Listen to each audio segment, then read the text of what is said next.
Hello friends, welcome to our YouTube channel friends. In this video I am gonna tell you about how to fix Bluetooth problem in your Redmi smartphone. So let's start the video friends.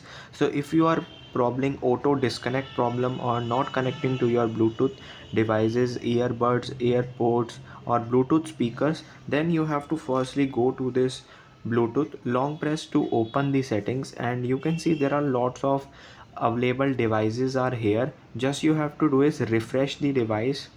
So here it is Bluetooth version. So you can see there is a new Bluetooth version. Click on update. So you can see it is updating the Bluetooth right now and updated successfully Bluetooth. Restart Bluetooth and connect to your earphones. Then click on restart, and you can see friends, the Bluetooth has restarted now, and the current version is up to date.